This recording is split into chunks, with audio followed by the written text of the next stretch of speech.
So you're buying a single family property and you are trying to figure out if it works or not as a rental. So you're trying to figure out essentially your reserves on the property, right? Most people are like, hey, look, the mortgage is, I don't know, $1,000 and I can rent it for $1,500. Sweet, I'm making $500. Wrong, very wrong. Don't do that. That's not how you do it. I mean, you can do that. It's just you got to take some other stuff into account, right? So you need to take into account four main things, right? And that's your management, your vacancy, your capex, and your maintenance, right? Very, very important. Very, very, very, very important. So, for example, I usually, on a single family, let's say, I usually say, I don't know, 10% management, like 8% vacancy. And the reason it's 8% is that's approximately a month, right? So you want to have a month just in case it takes longer to get a tenant in there, you got to do a turn, or whatever it is, right? And then capex, 3%. Capex is like capital expenditures, which is roof, furnace, like high dollar, high ticket items, windows, siding, whatever, right? And maintenance is usually like 5%, right?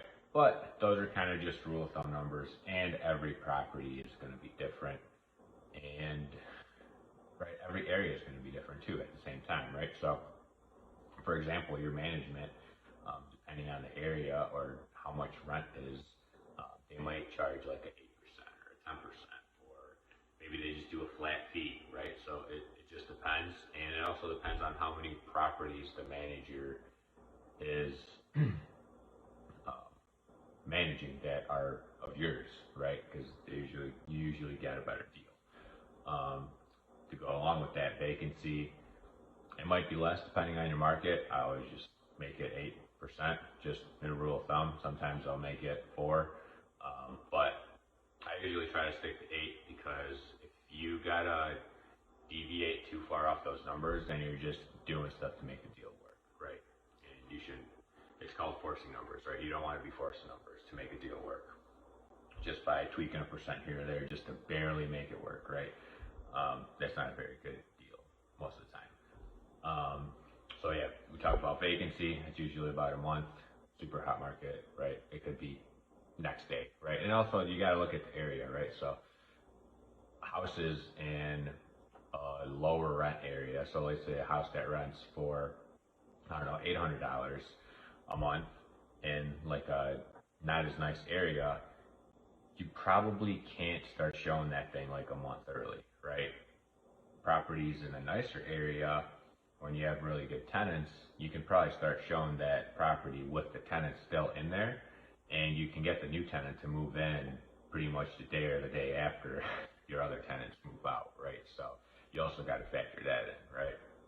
Capital expenditures, again, you need to calculate that based on the house, right? So if the house has new roof, new furnace, new everything, your capex is going to be a lot smaller than a house that you bought that needs all those things in the next 5 years, right? Because that's the whole point of doing it. You set all that money aside so that way when you do have to have a repair, you still getting the cash flow, everything's good, but that money's just sitting there waiting for those repairs to come, right? And then maintenance, 5%, that's usually pretty high. I usually keep it lower, a little lower than that, but usually when you buy a new property, I don't think I've ever bought a property that's a rental that hasn't came with some sort of surprise, right? And that may be, I don't know, tree roots in the sewer system, or that may be some other crazy thing, or it might not even be a crazy thing. It might just be the previous landlord fixed it, but they didn't fix it right. And to me, I try to make sure everything's fixed right, because if it's fixed right to begin with, then it's going to last longer. It's going to be a just better scenario the whole way along, right? But you also got to make, like, when you look at the maintenance thing, you got to look at, like, okay, I just bought a house that it has been completely rehabbed, so everything's new. So your maintenance on that place should be pretty much zero, right? There shouldn't be doors falling off cabinets, or, right, just crazy little things breaking because it's all new and it should all be done right? So it's hard to kind of say these numbers because every scenario is different, but you got to pretty much look at every house that you're underwriting and be like, all right, I need, this house needs a new roof in 3 years, so you got to start saving for that, right? Hopefully you've got a discount off the price to make up for it, but either way, you always got to make sure that these numbers, and the other argument, we got to cover this one, is like, oh, well, I manage it, so I don't need to put in 8 or 10% for management. Well, yeah, you do, because your goal as an investor is to get cash flow, not to manage property, right? So if you are going to manage it yourself, you still want to pay yourself for that, because a lot of people don't account for management, and they're making maybe, I don't know, 10%. So if you take away the management, they're really not making anything. So are they really an investor? No, they're a property manager where they have pretty much zero upside and all the downside, right?